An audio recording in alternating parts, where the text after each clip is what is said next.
स्वागतम गुरुदेव शुभ स्वागतम गुरुदेव स्वागतम गुरुदेव शुभ स्वागतम गुरुदेव स्वागतम शुभ स्वागतम शरणागतम गुरुदेव स्वागतम शुभ स्वागतम शरणागतम गुरुदेव स्वागतम गुरुदेव शुभ स्वागतम गुरुदेव स्वागतम गुरुदेव शुभ स्वागतम गुरुदेव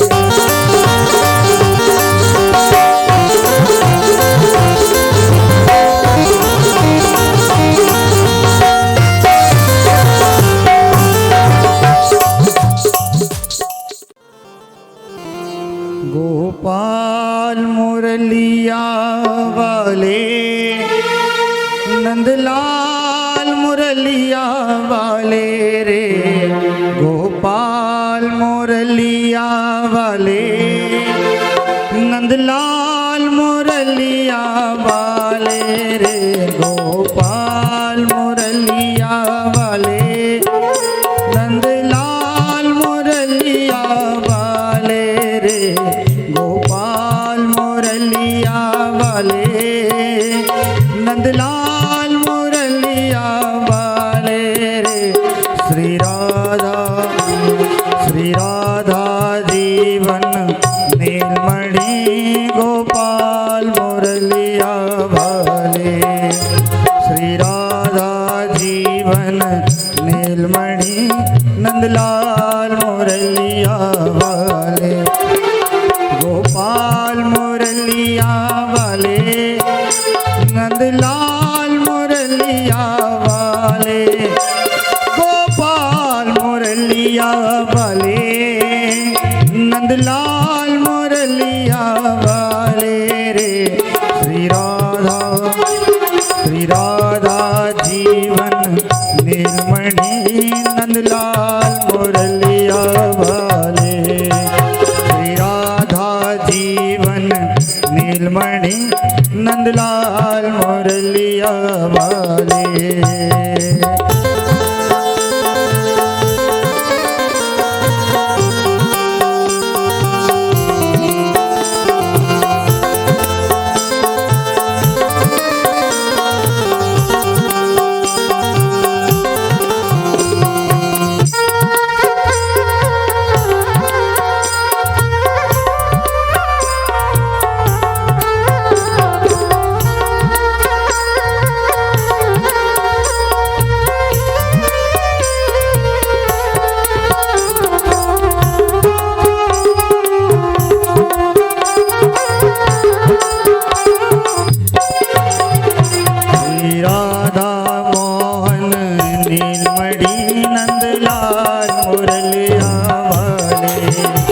गोपाल मुरलिया वाले नंदलाल मुरलिया वाले रे गोपाल मुरलिया वाले नंदलाल मुरलिया वाले रे मेरो कोई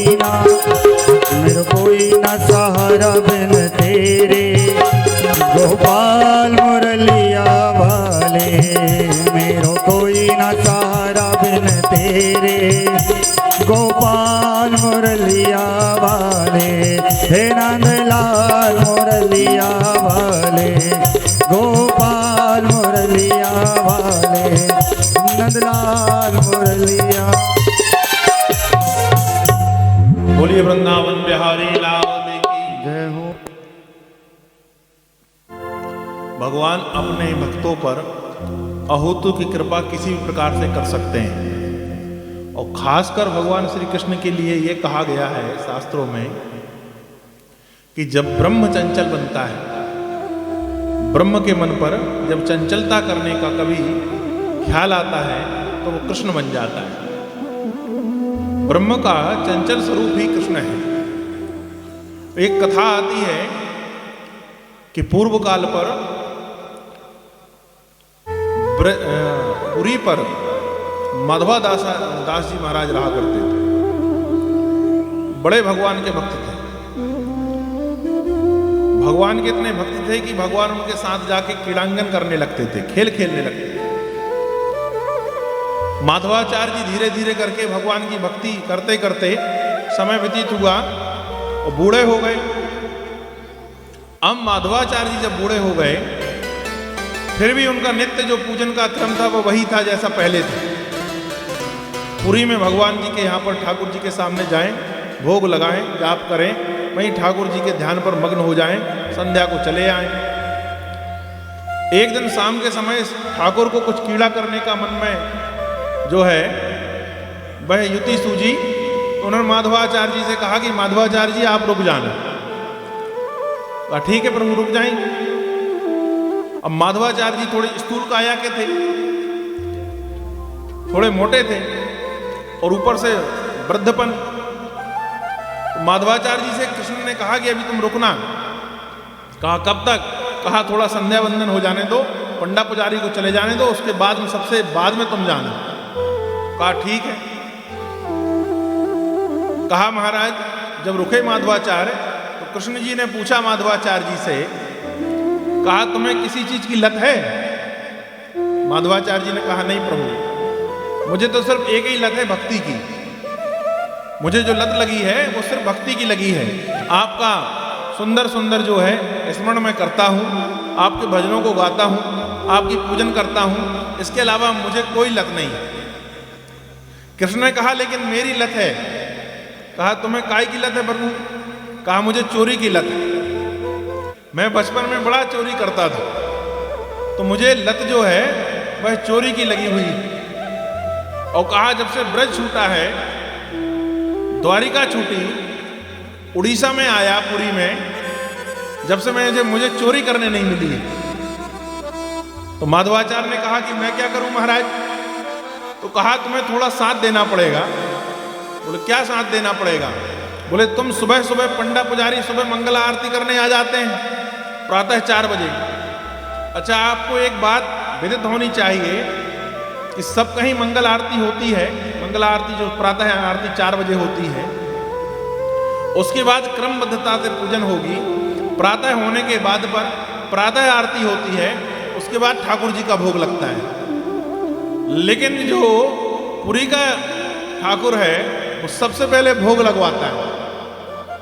सबसे ज्यादा भुक्कड़ यदि कोई देवता है तो पुरी में बैठा हुआ ठाकुर जगन्नाथ स्वामी, वहां सबसे पहले भोग लगेगा, उसके बाद आरती क्रम का पूजन का प्रारंभ होगा और दिन भर भोग ही लगते रहते हैं। आप जब जाओ जब अटका चढ़ता हुआ मिलेगा आपको, जब जाओ जब अटका चढ़ता हुआ मिलेगा। यहां तक महाराज कि एकादशी को चावल का जो है स्पर्श करना निषेध है, कि चावल का स्पर्श एकादशी के दिन नहीं करना चाहिए। और आप जब पुरी जाएंगे तो देखेंगे ये एकादशी महारानी उल्टी जो है टंगी हुई है, उल्टी लटका दिया है, क्योंकि वहां चावल जो है 24 घंटे चलता है, बिना चावल का भोग ही नहीं लगता ठाकुर को। इसलिए संतों ने कहा कि कभी धोखा से स्पर्श हो जाए, चावल का स्पर्श हो जाए, आप एकादशी को भूल जाएं और चावल का स्पर्श कर दें, या कभी धोखे से ऐसा हो कि आप एकादशी भूल जाएं और भात परोस दिया जाए आपकी थाली पर, अब आपको ग्रहण करना पड़े, नहीं तो अन्न की अवहेलना होगी, तो उस समय उसे जगन्नाथ स्वामी का नाम ले देना चाहिए, तो वो जगन्नाथ का प्रसाद हो जाता है, तो एकादशी का दोष नहीं लगेगा, एकादशी का दोष नहीं लगेगा। कहा महाराज तो वो भुक्कड़ जो ठाकुर है हमारा जगन्नाथ स्वामी, वो माधवाचार्य जी से कहता है माधवाचार्य जी मुझे लत है। कहा काय की लत है? कहा चोरी करने की। और काफी समय हो गए हैं जब ब्रज छूटा हुआ है तो मैंने चोरी नहीं की है महाराज, तो मैं चाहता हूं कि मैं कुछ चोरी कर लूं और तुम्हें मेरी मदद करनी पड़ेगी। तो कहा मदद क्या करूं? कहा जो मंगला आरती होती है उसके पहले आप आके मेरे पट खोल देना, दरवाजे खोल देना और मेरे साथ थोड़े दूर चले चलना। कहा जो भी पहले विषय वस्तु मिलेगी वह हम चुरा लाएंगे तो हमारी लत जो है वह समाप्त हो जाएगी। माधवाचार्य जी ने कहा भगवान बुढ़ापा आ गया है, पूरा जो जीवन है वह आपके सुंदर नामों को गायन करते हुए निकाल दिया, अब बुढ़ापे में ये कलंक मत लगवाओ। कृष्ण जी ने कहा कि कुछ नहीं होता, तुम्हारे साथ मैं चलूंगा ना, चोरी मैं करूंगा, तुम सिर्फ दरवाजा भर खोल देना और मेरे साथ चले चलना। माधवाचार्य जी ने कहा जैसी आपकी आज्ञा। माधवाचार्य जी आए सुबह, आने के बाद पट खोला, ठाकुर बाहर निकले, माधवाचार्य जी का हाथ पकड़ा, कहा चलो। कुछ दूर जाने के बाद पर जो उड़ीसा के राजा थे उस समय, उनका 100 एकड़ का जो है बहुत बड़ा बगीचा था महाराज, नाना प्रकार के उसमें जो है और फल फूल लगे थे, दीवारें भी थी। कृष्ण जी तो जो है झट से दीवार के ऊपर चढ़ गए, माधवाचार्य मोटे ताजे, अब वो कैसे चढ़ पाए। कृष्ण ने कहा आ जाओ माधवाचार्य। माधवाचार्य ने कहा प्रभु आप भगवान हैं, मैं जीवात्मा हूं। परमात्मा कहीं फंसता नहीं, जीवात्मा हर कहीं फंस जाता है। तो प्रभु ने कहा कि यदि जीवात्मा परमात्मा के नाम का सहारा ले ले तो फंसेगा नहीं। आओ मैं अपना हाथ देता हूं, अब ऊपर आ जाओ। माधवाचार्य जी को हाथ पकड़कर ऊपर खींच लिया। अब माधवाचार्य धीरे से उस तरफ उतरे बगीचा में। प्रातः के 4 बज रहे थे। माधवाचार्य जी के साथ गए, अब कुछ दिखाई ना दे। कृष्ण ने कहा कि कुछ दिख रहा है? बोले हाँ महाराज। कहा क्या दिख रहा है? बोले महाराज ये कटहल का पेड़ है। बोले कटहल लगे? बोले हाँ। तो कृष्ण ने माधवाचार्य जी से कहा इसमें चढ़ो। कहा क्यों? कहा कटहल तोड़ने के लिए। कहा तुमने कहा था कि तुम तोड़ोगे। नहीं, कहा तो मैं सिखा रहा हूं चोरी ऐसी करनी चाहिए। चढ़ो चढ़ो, हम नीचे से धक्का दे रहे हैं। अब माधवाचार्य जी को चढ़ा दिया, नीचे से कृष्ण ने सहारा दिया। अब माधवाचार्य जी ऊपर चढ़ गए। जब माधवाचार्य जी ऊपर चढ़ गए, अब उनने जोर से बोला कि भगवान अब क्या करूं? कहा कटहल तोड़ो। माधवाचार्य जी ने कहा ये वाला कि ये वाला? कहा दोनों तोड़ लो। अब माधवाचार्य जी ने दोनों कटहल तोड़ के नीचे गिराए। इतने में जो उस बगीचे का चौकीदार था, उसको आवाज पड़ी कि यहां पर कोई गड़बड़ कर रहा है। वह दौड़ कर आया। जब वह दौड़ के आया तो माधवाचार्य जी को देखा, ऊपर चढ़ा, भोर हो गई थी, दिखने लगे थे व्यक्ति एक दूसरे को। माधवाचार्य जी कहे बाबा साधु होकर चोरी करता है। तो माधवाचार्य जी पेड़ के ऊपर, चौकीदार नीचे से डंडा उसको घुल के नीचे उतरो। माधवाचार्य जी आजू बाजू देखने लगे। तो चौकीदार कहता आजू बाजू क्या देख रहा है? कहा मैं ये देख रहा हूं कि जो मुझे लाया था वो कहां गया। और कृष्ण वहां से चल दिए। अब वहां से माधवाचार्य धीरे धीरे उतरे। जब तक बेचारे को 3-4 डंडे तो चौकीदार ने लगाए। माधवाचार्य जी नीचे उतरे। जैसे ही नीचे उतरे तो दोनों हाथों को रस्सी से बांधकर चौकीदार कहने लगा चलो तुम्हें राजा के सामने पेश करेंगे। तुमने राजा के बगीचे से कटहल की चोरी की है। तो आगे आगे चौकीदार रस्सा पकड़े, पीछे पीछे माधवाचार्य के हाथ पड़े, साधु को घसीटते हुए ले जाने लगा। प्रातः काल पर राजा जो है सैर के लिए निकला करते थे। तो राजा अपने मंत्री के साथ घूमने निकले तो देखते हैं कि आगे आगे उनका चौकीदार आ रहा है और पीछे पीछे जिनको बांध कर ला रहा है वो माधवाचार्य जी राजा के गुरु थे। उनने कहा कि अरे ये क्या गलत कर रहा है ये चौकीदार, हमारे गुरु जी को बांध कर घसीटते हुए पशुओं की तरह ला रहा है। तो दौड़कर राजा आगे बढ़े। चौकीदार से कहा इन्हें छोड़ो। अरे कहा महाराज कैसे छोड़ो, इनको आपके दरबार पर पेश करने ला रहे हैं। बोले इनका अपराध क्या है? कहा महाराज ये कटहल चुरा रहे थे। माधवाचार्य जी कुछ बोल पाते, उससे पहले राजा ने कहा पहले हाथ खोलो। हाथ खोलने के बाद राजा ने प्रणाम किया और कहा गुरु बाबा आपको चोरी करने की आवश्यकता क्या पड़ी? आप तो सिर्फ आज्ञा कर देते तो कटहल आपके आश्रम पहुंच जाते।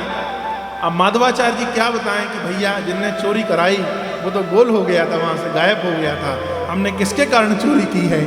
अब माधवाचार्य जी ने कुछ नहीं बोला। उन्होंने कहा चलो गुरुजी को ससम्मान अंदर ले चलो। राजघराने के अंदर लाए, गुरुजी को बिठाला, चरण वंदना की। चरण वंदना के बाद पर अपने मंत्री से कहा कि वह जो है कागज लाओ, हम एक कागज में लिख कर दे रहे। जैसे गुरुजी ने जिस उद्यान पर जाकर चोरी की है वह 100 एकड़ का जो उद्यान है, बगीचा है, वह आज से माधवाचार्य जी का हो गया। और आज भी आप जाकर देखेंगे तो जब जगन्नाथपुरी का मंदिर है उसके पीछे जो 100 एकड़ का पूरा बगीचा है उस समय राजा ने दान करके गया है मंदिर। माधवाचार्य जी वहां से धीरे से आए, स्नान आदि करने के बाद मंदिर के अंदर गए तो कन्हैया मुस्कुरा रहा था। तो कहा कि वाह ठाकुर बुढ़ापे में तुमने कलंक लगा दिया।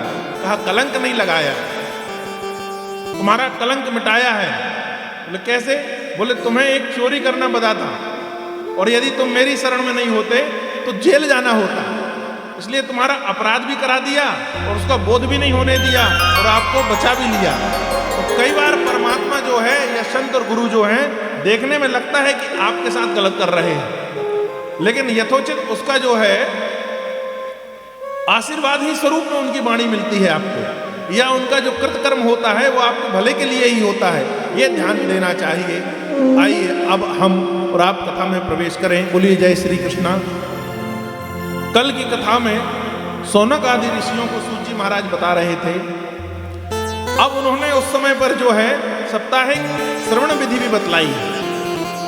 कहा कि भागवत कैसा श्रवण करना चाहिए। कहा भागवत श्रवण करने के लिए सर्वप्रथम स्नान आदि से निवृत्त होने के बाद जजमान को यथोचित व्यवस्था करके उसमें आचार्य को बिठालना चाहिए, और आचार्य से जो कथा है उसको सिर्फ श्रवण ना करे, उसका मनन करे और भागवत की कथाओं को जीवन भर ढालने का प्रयास करे। क्यों, भागवत जो है वह मुक्ति का विषय है, हास्य का विषय नहीं है। कहा आजकल जैसा भागवत को हास्य बनाया जा रहा है, ये कली का प्रभाव है, ये कलयुग का प्रभाव है। भागवत जो है साक्षात परमात्मा का जो है स्वरूप है, और भगवान श्री कृष्ण का शब्द रूपी स्वरूप है भागवत। उसके एक एक शब्द में ईश्वर निहित है, अर्थात ईश्वर विराजमान है। यही सोचकर भागवत की कथा सुनना चाहिए। कल मैंने एक कथा बताई थी कि धोखा से भी यदि भागवत का आधा श्लोक भी यदि आपके कान पे चला जाए तो वो तरण तारण कर देता है महाराज। तो कहा जजमान को 7 दिन बड़ी पवित्रता के साथ रहना चाहिए। जहां पर आपकी भागवत हो रही है वहां पर गौ के गोबर से लीपकर सुंदर दीपक आदि जलाना चाहिए। एक बात और सूत जी महाराज ने कही कि जहां भागवत होती है और जहां तक भागवत की आवाज जाती है, श्लोकों का पठन पाठन जाता है, जहां तक आवाज जाती है वहां तक का कल्याण करता है। जिस जगह पे भागवत होती है वहां पर रहने वाले जीवों के 7 पीढ़ी पुरखे तकों को पुण्य प्राप्त होता है, और आने वाली 7 पीढ़ी आगे जो है वह पुण्य से लाभित होती हैं। ये भागवत का महात्मा है। पर कब, जब आप श्रद्धा और विश्वास के साथ पर सुने। दूसरी बात, जहां भागवत होती है वहां कृष्ण जी निवास करते हैं, और कृष्ण जो है वह बड़ा चंचल देवता है। आप सभी ग्रामवासियों को एक बात ध्यान रखना चाहिए कि जब भागवत जब तक चले, जब तक आपके दरवाजों पर सुंदर जो है सफाई के साथ पर चौक पूरा हुआ रहे और दीपक जलता रहना चाहिए। कम से कम प्रातः और शाम को एक दीपक जरूर रखें। इससे क्या फल प्राप्त होगा? इससे कहा जो श्रवण करने वाला श्रोता है ना, जो परीक्षित बना है, उसे जितना पुण्य फल प्राप्त होगा उतना आपको भी पुण्य फल प्राप्त होगा। और दूसरी बात यह समझकर दीपक रखना चाहिए या घर के सामने चौक इसलिए पूर देना चाहिए कि कृष्ण बड़ा चंचल देवता है। हो सकता है वो जजमान के यहां ना जाए और आपके यहां चला जाए, तो आपका कल्याण हो जाए। तो मन पर यह भाव रखते हुए कि परमात्मा की 7 दिवसीय कथा चल रही है, 7 दिन यहाँ पर कृष्ण निवास करेगा, 7 दिन यहाँ पर देवता लोग निवास करेंगे, अनेक ऋषि गंधर्व यक्ष किन्नर यहाँ पर आएंगे, पता नहीं किसकी क्या मनसा हो और आपको कैसी कृपा प्राप्त हो जाए। इसलिए सभी ग्रामवासियों को अपने अपने घर पर साफ सफाई रखते हुए दीपक जरूर जलाना चाहिए। दूसरी बात, यजमान को इन 7 दिनों में किसी प्रकार से मिथ्या भाषण नहीं करना चाहिए। गाय का, ब्राह्मण का, साधुओं का अपमान ना हो। कोई 2 बात आपको ऊपर नीचे कह जाए तो भी यजमान को हाथ जोड़कर जो है वह सुन लेना चाहिए। यजमान परिवार, यजमान का एक कथन होना चाहिए, या इस प्रकार की व्यवस्था होनी चाहिए कि जो आगंतुक आपके यहाँ पर आ रहे हैं उनकी यथोचित बैठने की व्यवस्था, उनका यथोचित सत्कार करते हुए आप उनकी व्यवस्था करें। इसमें भी आपको बड़ा पुण्य प्राप्त होता है। इस प्रकार सूत जी ने जो है अनेक प्रकार से जो है सौनक आदियों को ये साप्ताहिक श्रवण विधि सुनाई। अब सूत जी से ऋषियों ने प्रश्न किया। प्रश्न क्या किया? प्रश्न कहा कि महाराज ये बताइए कि ये भागवत में जो है ये कथा उत्पन्न कैसे हुई? भागवत की कथा जो है वह उत्पन्न कैसे हुई और भागवत की कथा में क्या क्या वर्णन है? तो वर्णन में सूत जी महाराज कहने लगे कि सुनो, वर्णन में जो है वह यह वर्णन आता है कि सनकादिक जो है, सनक, सनानंदन, सनत और सनत कुमार जो हैं, ये ब्रह्मचर्य का पालन करने वाले परमात्मा विष्णु के अवतार हैं। कहा फिर, कहा इसके बाद में एक अवतार और परमात्मा ने लिया, वह भगवान का शूकर रूप था, जिसे 12 भगवान कहा जाता है। कहा फिर कहा भगवान का नारद भी स्वरूप है, कहा भगवान का नारद भी एक अवतार है। उसके बाद कहा धर्म की पत्नी से मूर्ति के गर्भ से नर और नारायण का अवतार होता है, यह भी परमात्मा का अवतार है। उसके बाद कहा कपिल का अवतार भी परमात्मा का अवतार है। उसके बाद अनसुईया के पुत्र के रूप पर अत्रि ऋषि की संतानों के रूप में दत्तात्रेय के रूप में भगवान ने अवतार लिया, वह भी परमात्मा का अवतार है। रुचि प्रजापति के यहाँ पर आकृति नमक पत्नी से यज्ञ के रूप में भगवान नारायण स्वयं आए थे, तो यज्ञ भी भगवान का अवतार ही है। राजा नाभि की पत्नी मेरु देवी के यहाँ ऋषभ देव के रूप में जो उत्पन्न हुए वह भी नारायण का ही अवतार है। कहा इसके बाद ऋषियों की प्रार्थना पर राजा प्रभु के रूप में जो प्रकट हुए वह भी नारायण का ही अवतार है। और चक्षसु मनवंतर में मत्स्य स्वरूप धारण करके वैवस्वत मनु की रक्षा जो करने वाले नारायण आए मत्स्य स्वरूप में, वह भी नारायण का ही अवतार है। उसके बाद समुद्र मंथन के स्वरूप में मंदराचल को अपनी पीठ पर रखने वाले कश्यप भी परमात्मा का ही अवतार है। और उसके बाद धन्वंतरी के रूप में अमृत का कलश लेकर जो निकले वह भी परमात्मा का ही अवतार है। इसके बाद में मोहिनी अवतार लेकर देवों को अमृत पिलाया और दैत्यों को उससे अमृत को बचाने वाले मोहिनी स्वरूप परमात्मा का ही अवतार है। नरसिंह रूप भगवान का ही अवतार है। इसके बाद बलि के दान मांगने के लिए 52 रूप में जो गए वह भी परमात्मा नारायण का ही अवतार है। शतवती के गर्भ से पाराशर के रूप में जो वेदव्यास के यहाँ पर पाराशर के यहाँ जो वेदव्यास रूप में उत्पन्न हुए वह भी नारायण का ही अवतार है। इसके बाद पर हंस और हयग्रीव रूप में भगवान के 2 अवतार और हुए हैं। वेदों ने एक स्वरूप और माना है, शूतपा और प्रशीन। शूतपा और प्रशीन को भी नारायण का ही स्वरूप माना है। और इसके बाद फिर राम अवतार पर परमात्मा नारायण आए। राम अवतार के बाद पर द्वापर पे भगवान का बलराम और कृष्ण अवतार नारायण का ही अवतार है। जब इस प्रकार से ये 24 अवतारों की कथा कही तो सूत जी से सौनक आदि ऋषि जो हैं वह खड़े होकर प्रार्थना करे कि महाराज ऐसा मत सुनाओ। कहा कैसा?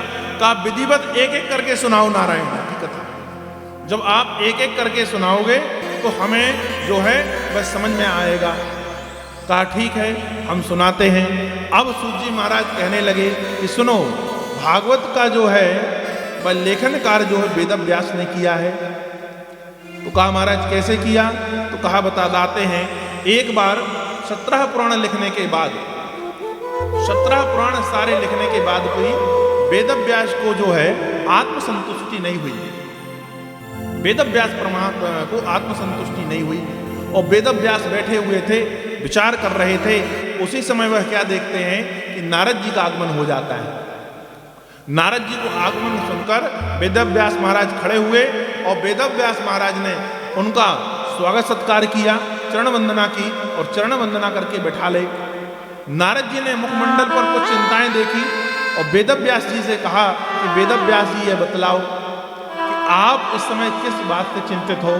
तो वेदव्यास ने हाथ जोड़कर कहा कि प्रभु मैंने जो है वह 17 पुराणों की रचना कर चुका हूं पर मुझे आत्मसंतुष्टि नहीं हो रही है। अंदर से जो शांति प्राप्त होना चाहिए वह नहीं हो रही है। वेद एक ही स्वरूप में प्रकट हुआ था। वेद को 4 भागों में वेदव्यास ने किया है। 6 संहिताएं वेद से निकली, वह भी वेदव्यास ने ही निकाली। थोड़ा गहरा विषय है, समझने की कोशिश करिए। वेद एक ही निकला है। जो नारायण का स्वरूप माना जाता है वो सिर्फ वेद एक है। एक वेद को 4 भागों में वेदव्यास ने संकलन किया है। एक वेद को 4 प्रकार से पठन और पाठन करने का कार्य या बोलने का कार्य जो है वो ब्रह्मा का है। एक ही वेद को 4 प्रकार से कैसा गाया जा सकता है वो ब्रह्मा गाते हैं 4 मुख से। एक ही वेद को 4 वेदों में विभक्त करने के बाद जो लेखन कार्य है वो वेदव्यास ने किया है। 4 वेदों से फिर 6 संहिताएं बनी। जो 6 प्रमुख आचार्य जैमिनी वगैरह थे वो वेदव्यास के शिष्य थे। उन्होंने अपनी अपनी संहिताएं लिखी हुई हैं, उनको जो है 6 संहिताएं मानी हुई, जिन्हें 6 शास्त्र के रूप में हम जानते हैं। इसके बाद पर 18 पुराण लिखे गए वेदव्यास द्वारा, 7 लिख दिए गए, 17 लिख दिए गए थे। 18वां जो है वह श्रीमद् भागवत लिखा गया। उसी का ज्ञान देते हुए नारद जी कहते हैं, नारद जी ने कहा वेदव्यास से कि सुनो वेद जी, अभी तक वेदव्यास आपने जो लिखा है वो जो है कथाएं नारायण के लिए लिखी गई। अब नारायण का चरित्र लिखिए। जब आप नारायण का चरित्र गायन करेंगे आपको जो है संतुष्टि प्राप्त होगी। कहा आपको क्या होगी? कहा संतुष्टि प्राप्त होगी। तो कहा ठीक है। नारद जी कहने लगे कि सुनो वेदव्यास जी, परमात्मा की कृपा के बिना कुछ जो है वह प्राप्त नहीं हो सकता। मैं भगवान का स्मरण करते हुए जो त्रिलोकी में घूम लेता हूँ, या परमात्मा ने जो मुझे आहुति की कृपा की है वह भी संतों की कृपा से मुझे प्राप्त हुई है। तो वेदव्यास ने कहा कि तनिक हमें जो है विस्तार पूर्वक बतलाइए। तो कहा कि मैं पूर्व जन्म में जो हूँ वह दासी पुत्र था। नारद जी कह रहे हैं कि पूर्व जन्म में मैं दासी पुत्र था। मेरी माँ जो है वह ब्राह्मणों के आश्रम पर बर्तन आदि साफ किया करती थी, उनका झाड़ू पूछा करती थी, और उनके यहाँ पर मेरी माँ रहती थी। मेरे पिता का जो है वह स्वर्गलोक गमन हो चुका था। माँ मेरी अकेली थी और वह दासी थी कर्म से। तो ब्राह्मणों के जो बर्तन जूठे निकलते थे उनको धोया करती थी महाराज, उनकी पतलें आदि साफ करती थी। और मैं जो है उन्हीं के साथ कभी कभी ब्राह्मणों के आश्रम चला जाया करता था। उन आश्रमों पे अनेक प्रकार के संत आते थे।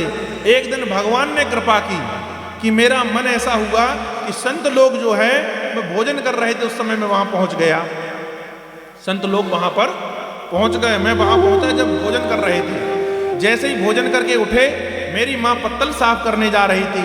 मैं क्योंकि बालक था, मेरी अवस्था 5 वर्ष की थी, मैं माँ का जो है छोड़ा पकड़ते हुए वहीं चला गया जहां माँ पत्तल साफ कर रही थी। पत्तलों में कुछ ब्राह्मणों ने भोजन छोड़ दिया था, पत्तलों पे ब्राह्मणों ने भोजन छोड़ दिया था। ध्यान रखिएगा भैया, आजकल के कृतियां जो चली हैं, आजकल एक लोकाचार चला है कि एक ही थाली में 2 लोग बैठकर भोजन कर लेते हैं, चलते हैं ना। ये वेद के विपरीत है, ऐसा नहीं करना चाहिए। ना किसी को जूठा खिलाना चाहिए, ना किसी का जूठा खाना चाहिए, समझ गए।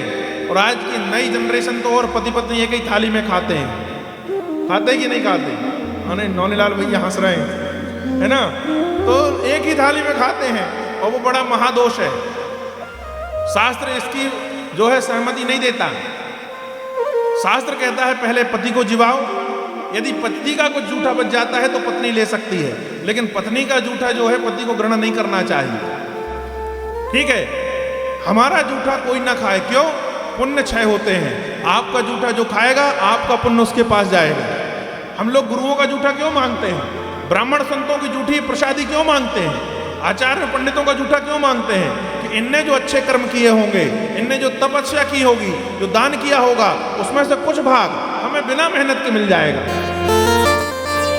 तो जूठा जो है ना किसी को खिलाना चाहिए ना खाना चाहिए, ठीक है ना। खिलाना तो जरूर नहीं चाहिए, नहीं तो आपके पुण्य जो है वो क्षय होंगे। आपके पुण्य कर्मों में से वह कुछ ग्रहण कर लेगा जिस दिन आप दिया। नारद जी इसका उदाहरण है। नारद जी कहते हैं कुछ संतों ने जो खाया हुआ था वो प्रसादी जो है पत्तलों में लगी हुई थी, और वह प्रसादी बाल स्वरूप था। मैं बालक था, कबोध अवस्था का बालक, 5 वर्ष का बालक, क्या जाने वह प्रसादी जो है वह ग्रहण कर लेता है। मैंने बालक स्वरूप होने के कारण वह पत्तलों में लगी हुई जूठन जो थी संतों की वह ग्रहण कर ली है। वेदव्यास ने कहा महाराज फिर क्या हुआ? कहा वह संतों का आशीर्वाद ऐसा था, वह जूठन का जो है फल मुझे यह प्राप्त हुआ कि मुझे ब्रह्म का ज्ञान हो गया। मेरा मन तपस्या में लगने लगा। मैं धीरे धीरे भगवान के स्वरूप को अंदर अंदर मनन करने लगा। अंदर अंदर आत्मा में चिंतन चलने लगा, आत्मचिंतन चलने लगा कि यह जो काया है यह सब माया है, यह सब झूठे नाते रिश्तेदार हैं। अब मुझे जो है कुछ और करना चाहिए, यहाँ से चल देना चाहिए। परंतु मेरे शरीर की एक व्यवस्था थी, वह यह था कि मेरी माँ अकेली थी और माँ धीरे धीरे बूढ़ी हो रही थी। माँ को छोड़कर मैं जा नहीं पा रहा था। वेदव्यास जब हुआ व्यास जी ऐसा कि मेरी माँ कुछ दिनों के बाद पर मृत्यु को प्राप्त हो गई। अब जब माँ मर गई तो मुझे किसी प्रकार का कोई बंधन नहीं रह गया और मैंने उस ग्राम को छोड़ दिया और उत्तर भारत की यात्रा की, उत्तराखंड की यात्रा की। नारद जी कहते हैं मैं धीरे धीरे चलता, जो संतों का प्रसाद मिल जाता, जो आश्रमों से मुझे प्रसादी मिल जाती, उसी को खाकर मग्न रहता, भगवान चिंतन करने लगा। एक दिन जो है परमात्मा की अहूतु की कृपा हुई। मैं एक पेड़ के नीचे गंगा किनारे बैठा हुआ था कि अचानक क्या देखता हूँ कि क्षण भर के लिए मेरे आत्मा के अंदर, मेरे मन के अंदर एक दिव्य ज्योति जो है वह स्फुटित होती है। एक अनेक अन्य प्रकार की दिव्य ज्योति जो है वह मन के अंदर स्फुटित होती है। हृदय में ऐसा लगा जैसे थोड़ी देर के लिए ब्रह्म आया हो। मैंने आंख बंद करके उसका चिंतन किया, मन ही मन इस प्रकार से हुआ। थोड़ी देर के बाद वह जिसको मैंने दिव्य ज्योति के रूप में देखा वो अंतर ध्यान हो जाता है। मेरी आंखें खुली, बार बार मैंने ध्यान करने की कोशिश की, अनेक प्रकार जो है मैं ध्यान करके उस ज्योति को देखना चाहा पर वो नहीं मिली। तब आकाशवाणी होती है महाराज। कहा क्या? कहा नारद, वह दर्शन अब तुम्हें दोबारा प्राप्त नहीं हो सकते इस जीवन पर। वह दर्शन आपको दोबारा इस जीवन पर प्राप्त नहीं होंगे। तब मैंने आकाशवाणी से पूछा कि महाराज मुझे क्या करना चाहिए?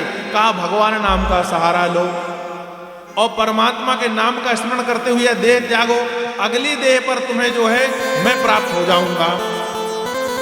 नारद जी कहते हैं इस प्रकार का चिंतन करने के बाद पर मैंने जो है जीवन भर उस जन्म पर सिर्फ भगवान नाम का स्मरण किया और भगवान नाम को ही गाया। क्या कहते हैं नारद जी कि कृपा को क्या मैं गाऊं, कृपा से गा रहा हूं। सुन लो ये दुनिया वालों, अंदर की बात है ये। सुन लो ये दुनिया वालों, अंदर की बात है ये। वो बीज बो रहा और फल में खा रहा हूँ। कृपा को क्या मैं गाऊं, कृपा से गा रहा हूँ। कृपा को क्या मैं गाऊं, कृपा से गा रहा। खुशकिस्मती है मेरी, खुशकिस्मती है मेरी, मैं इनको रिझा रहा हूँ। कृपा को क्या मैं गाऊं, कृपा से गा रहा।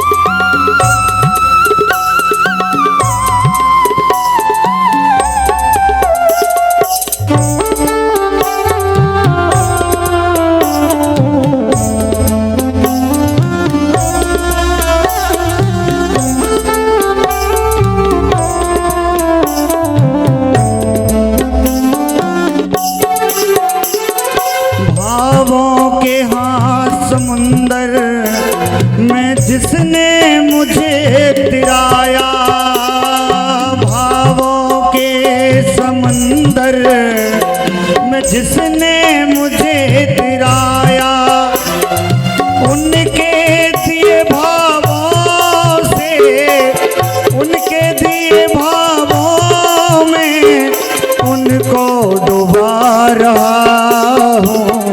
कृपा को क्या मैं गाऊं, कृपा से गा रहा।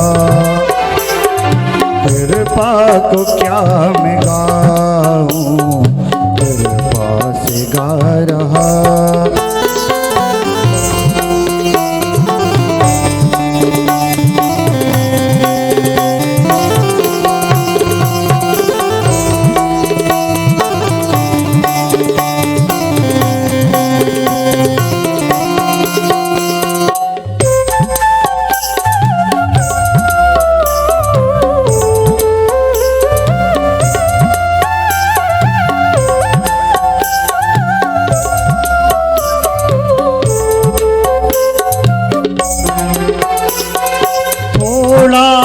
क्या सजाया मन में गुमान आ गया, थोड़ा सा क्या सजाया मन में गुमान आ गया।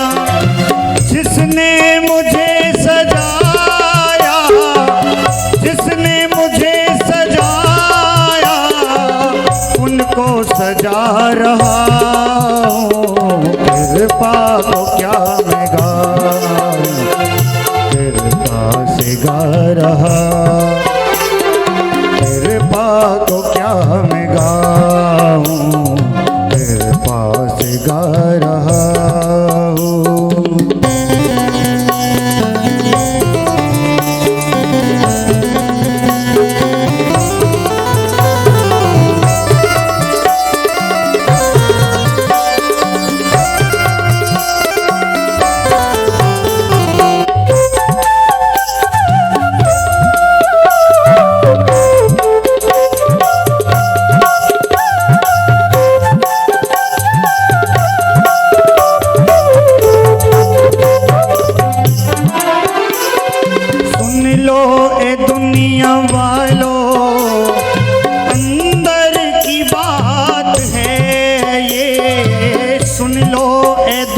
दुनिया वालों, अंदर की बात है ये, वो बीज बो रहा है, वो बीज बो रहा है, फल में खा रहा हो, कृपा को क्या मैं गाऊं, कृपा से गा रहा हूँ, कृपा को क्या मैं गाऊं, कृपा से गा रहा हूँ। खुशकिस्मती है मेरी, खुशकिस्मती है मेरी, मैं इनको रिझा रहा हूँ, कृपा को क्या मैं गाऊं, कृपा से गा रहा हूँ, कृपा को क्या मैं गाऊं, कृपा से गा रहा हूँ। बोलिए वृंदावन बिहारी लाल की जय हो। नारद से इस प्रकार सुनकर वेदव्यास जी ने जो है वह श्रीमद् भागवत की रचना की। तो कहा कि श्रीमद् भागवत की रचना पर जो पहला स्कंद है वह महात्म आदि बतलाते हुए महाभारत खंड से लिया गया है।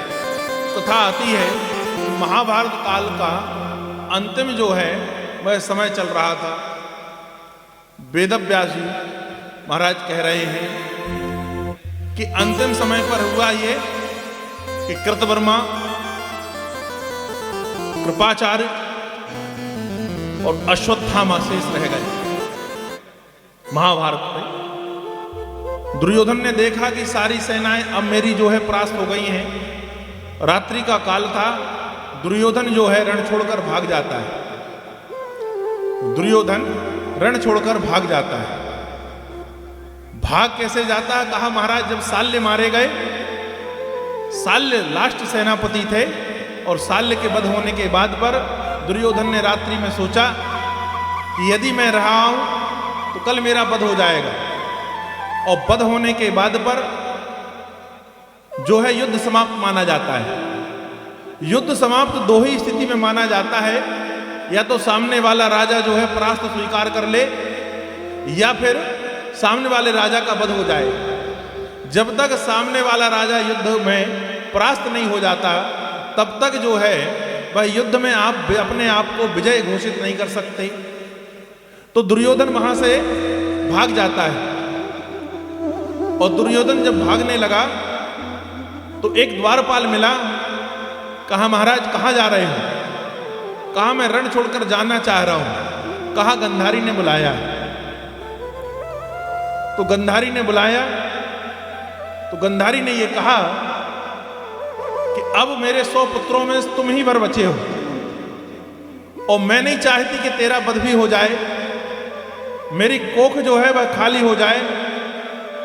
तो दुर्योधन ने कहा कि मां क्या करना चाहिए? तो कहा जैसे पुत्र पैदा होते हैं वैसे ही स्नान करने के बाद सुबह सबसे पहले मेरे पास आ जाना। जैसा सशरीर पुत्र पैदा होता है बिना वस्त्र का, वैसे ही तुम बिना वस्त्र के मेरे पास आ जाना। दुर्योधन ने कहा ठीक है। गंधारी जिस दिन से विवाह होकर हस्तिनापुर आई थी, अपने पति को अंधा जानकर उस दिन से अपनी आंखों की पट्टी कभी नहीं खोली थी। गंधारी सामान्य स्त्री नहीं थी साहब, शिव भक्तों में अग्रणीय माना गया है गंधारी को।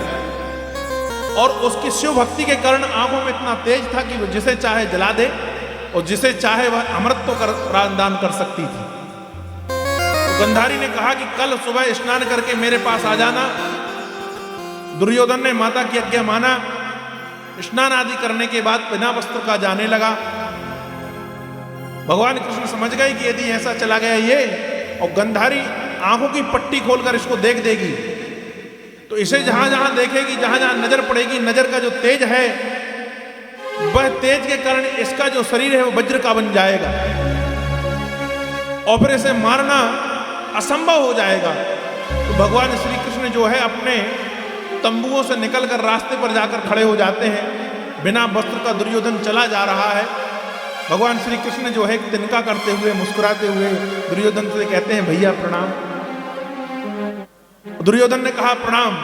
कहा महाराज ऐसे बिना वस्त्रों के या तो नागा साधु लोग घूमा करते हैं या कबोध बालक घूमा करते हैं, तुम अभी कहने लगे युवराज हो हस्तिनापुर के, वर्तमान में राजा का निधित्व पद प्राप्त है आपको, आप राजपद से सुशोभित हैं और ऐसे नग्न अवस्था में यदि भागोगे तो लोग क्या कहेंगे।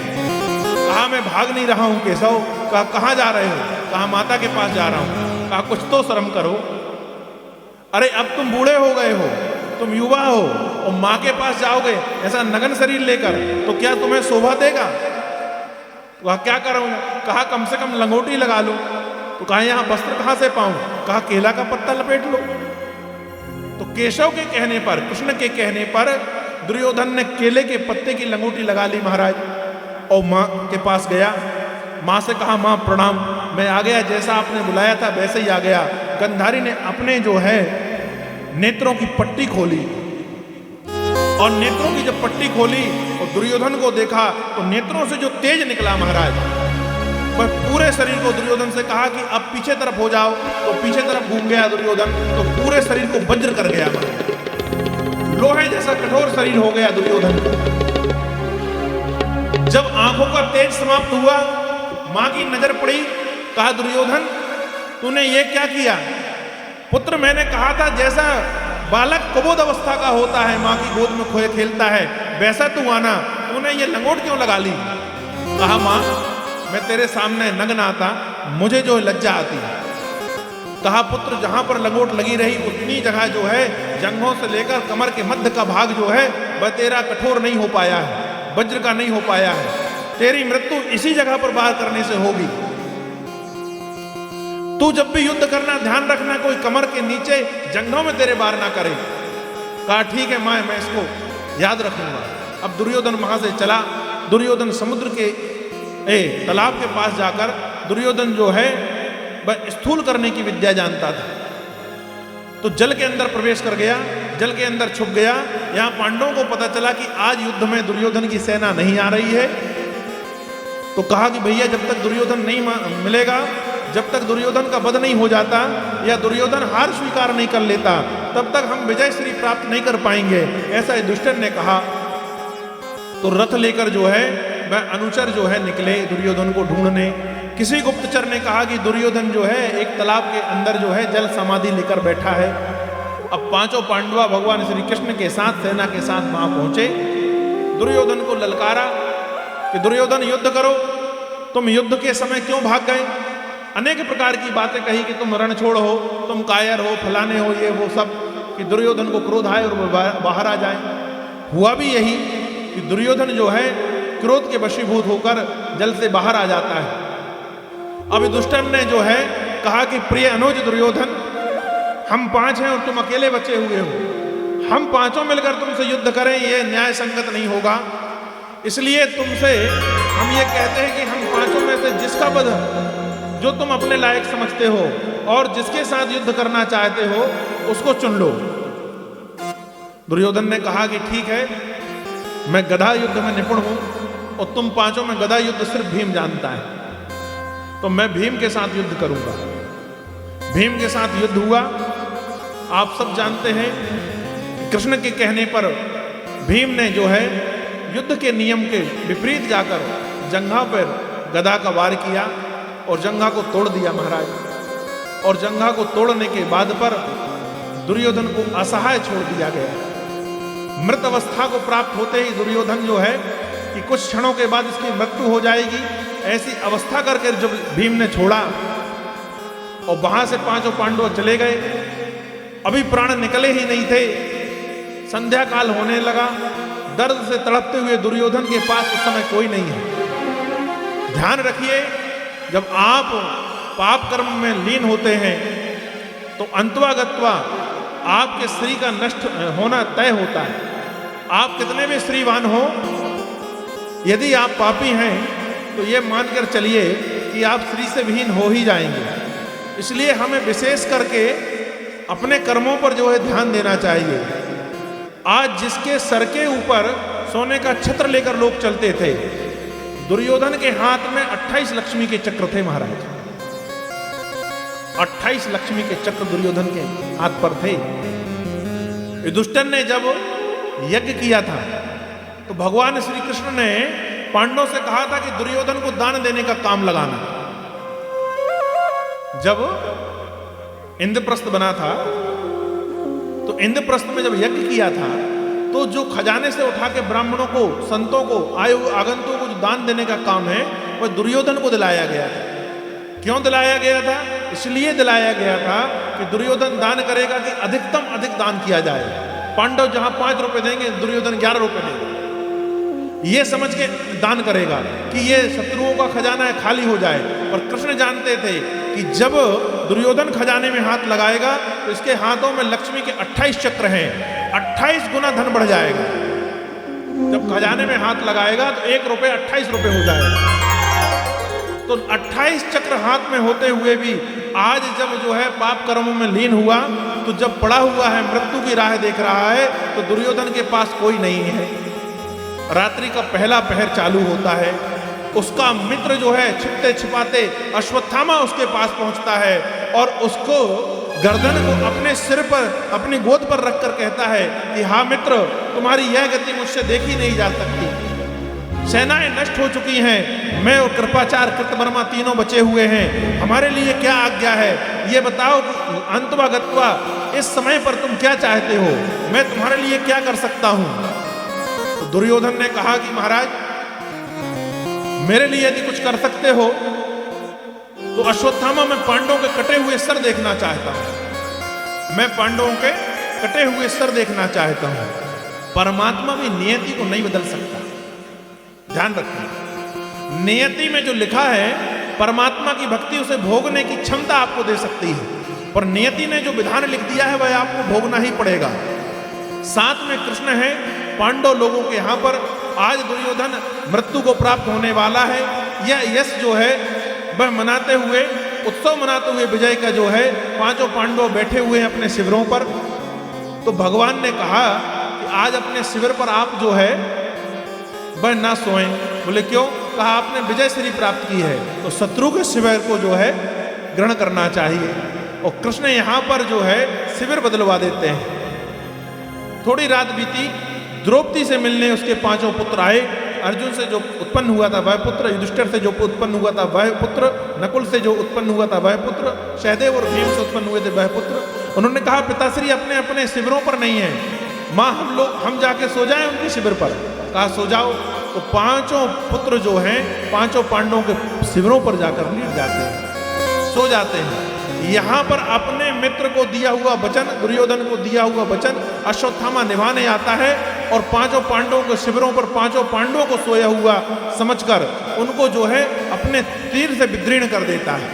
पहले छाती पर तीर मारता है महाराज, उसके बाद अपनी तलवार निकालता है और 5 के जो है, अच्छा भीम का पुत्र हुबहू भीम जैसा था, अर्जुन का पुत्र हुबहू अर्जुन जैसा था, नकुल का पुत्र नकुल जैसा लगता था, 5 पांडव जैसे ही लगते थे उनके पुत्र। उनकी गर्दनें काटी, गर्दनें काटने के बाद उसको व्यवस्थित रखा और दुर्योधन के पास जाता है। और दुर्योधन के पास जाकर कहता है मित्र, मध्यान्ह रात्रि तक मैं आपके पास लौट आया हूं, देखो मैंने 5 पांडवों की गर्दनें ले आई। दुर्योधन ने देखा, कहा भीम की गर्दन मुझे दो। तो भीम की गर्दन समझकर भीम के पुत्र की गर्दन जो है दुर्योधन को पकड़ाता है। जैसे भीम की गर्दन जो है दबाया, बच्चों की गर्दनें थी, दुर्योधन के हाथ जो थे वज्र के थे, दबाया, वो दब गई महाराज। और जो है जैसे कुमड़ा फूट जाता है ऐसे ही वो जो है गर्दनें फूट गई, वो सिर फूट गया। दुर्योधन ने कहा रे मूर्ख अश्वत्थामा, तूने जाते जाते एक और महापाप करा दिया मेरे यहाँ।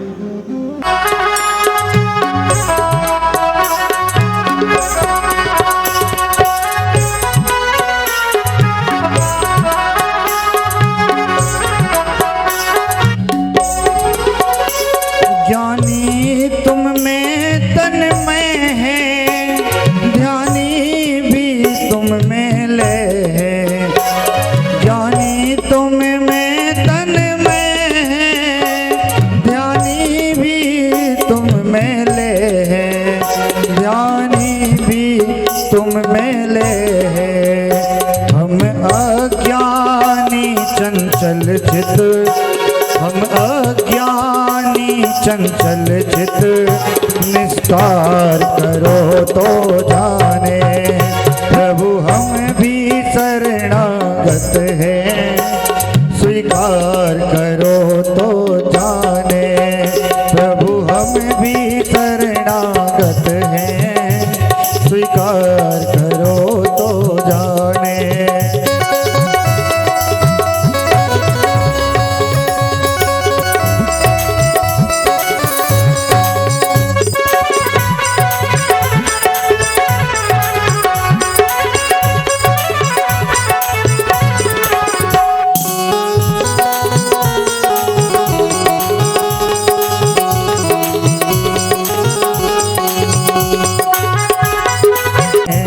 प्रभु हम भी शरणागत हैं, स्वीकार करो तो जाने।